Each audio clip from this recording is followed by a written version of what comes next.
Que el Señor les bendiga, mis amados hermanos. La palabra de Dios es viva y eficaz. La oración hoy en día debería ser la práctica, el ejercicio más importante que deberíamos nosotros de tener espiritualmente. De hecho, la oración es la ley espiritual más poderosa y la más importante que nos han dejado a nosotros, los hijos de Dios, para que podamos estar en comunicación constante con el Señor. Debe ser constante, porque el apóstol Pablo dice permaneced en oración, y también Pablo dice oren sin cesar. ¿Cuán importante será la oración? Bueno, es tan importante que hay 650 oraciones registradas en la Biblia. 450 de esas oraciones fueron respondidas. Hay 25 oraciones registradas de nuestro Señor Jesucristo. Y el apóstol Pablo registra en sus cartas 41 veces la palabra, el mandamiento apostólico de que debemos de orar. La primera vez que se habla de la oración es en Génesis 4:26, cuando Set nace y dice, y los hijos de los hombres comenzaron a invocar a Dios. Creo firmemente que la oración es parte de la cultura del reino de Dios. Es decir, que en el reino de Dios se tiene una comunicación constante, debe de haber una comunicación constante, no en forma de oración, porque allá vamos a estar directamente con Él, pero sí nos enseñan desde el cielo a que nosotros debemos aprender a tener una práctica, un ejercicio espiritual, una cultura del reino sobre la oración. Debemos orar. Sin la oración no podríamos tener comunicación con Dios. Y si no estamos en comunicación con Dios, estamos viviendo una vida de derrota. Quien no le guste hablar con Dios, definitivamente no es hijo de Dios. Pero a todo hijo de Dios, todos los que somos verdaderamente hijos de Dios, amamos estar hablando con nuestro Padre, con nuestro Dios.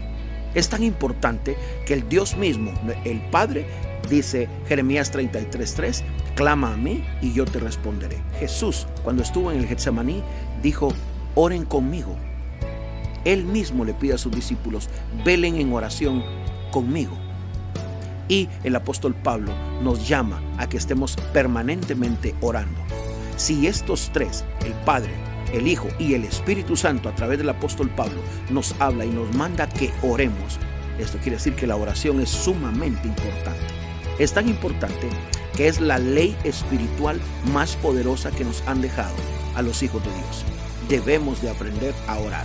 Es tan importante la oración que Jesús mismo la defendió y corrigió, la reprendió, de tal manera que cuando entró al templo, Él esperó encontrar al pueblo orando.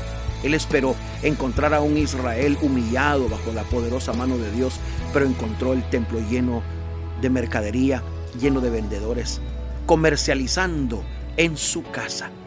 Y Él mismo dijo, mi casa será llamada casa de oración.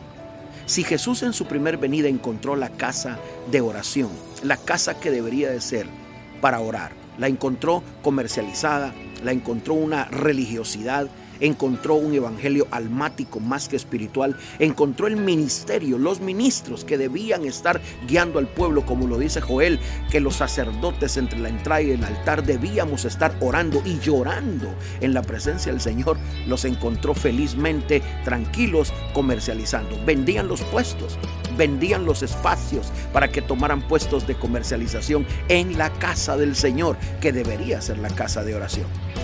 Hoy en día hay mucho parecido de aquel tiempo de Jesús en su primer venida al día de hoy. Hay demasiada religiosidad, el cristiano hoy se volvió demasiado perezoso, demasiado almático más que espiritual, demasiado alejado de la oración. Cuando se dice orar, nadie llega, no están los hermanos en la iglesia para orar. Muy pocos quieren enamorarse de la oración. Pero si no oramos, no somos, hermanos amados, no somos hijos de Dios. Todo hijo de Dios verdaderamente busca la presencia de su Dios, busca la presencia del Padre. Ahora en día vivimos un evangelio alejado de la comunicación con Dios. Creen que solamente se trata, hermano amado, de decirle buenos días, Señor, y se terminó el asunto. No, esto es serio. La oración es sumamente importante. Vivimos el tiempo final de la iglesia y Jesús, cuando entró a aquel templo, tomó un lazo, tomó algo y comenzó a sacarlos a todos y corrigió aquella parte. El celo de Dios Ese es el celo que ya no está en los hijos de Dios hoy. Ya no hay celo de Dios por buscar la presencia del Señor. Ya no hay celo de Dios. El celo de Dios me consume a causa de la oración. Ya se terminó. Muchos perdieron ese celo de Dios para buscar, para orar, para estar cerca del Señor. Necesitamos volver a recobrar eso. Necesitamos ir a las sendas antiguas, porque si Abraham tuvo resultado con la oración, y Moisés tuvo resultado con la oración, y Jacob tuvo resultado con la oración, y David tuvo resultado clamando al Señor, y nos deja registrados tantos salmos, significa de que la oración es sumamente importante. La pregunta del millón es, para terminar este espacio de palabra viva y eficaz, es esta: si en su primer venida el Señor encontró una casa religiosamente, con religiosidad, almáticos, comercializados, un evangelio totalmente desviado del plan del Padre, hoy en día, en su segunda venida, en esta venida secreta que estamos esperando, ¿cómo irá a encontrar su casa? Él mismo lo dijo: ¿hallará fe el Señor en cuando Él venga?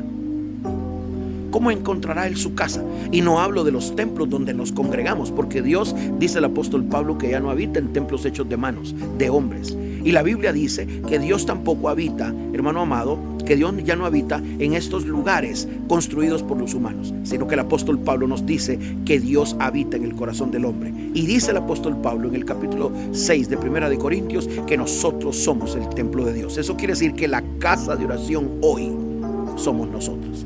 ¿Tú eres una casa de oración? ¿Eres tú una casa de oración para el Señor? ¿Eres tú la casa de oración donde el Espíritu intercede por ti delante de Jesús, y Jesús intercede por ti delante del Padre para que podamos obtener aquellas cosas que estamos necesitando? Es necesario orar, es necesario acercarnos a Dios. Es la ley espiritual más poderosa que Dios nos ha dejado. Comuniquémonos con el Señor, dialoguemos con Él, hablemos con Dios. Que el Señor te bendiga. La palabra de Dios es viva y eficaz.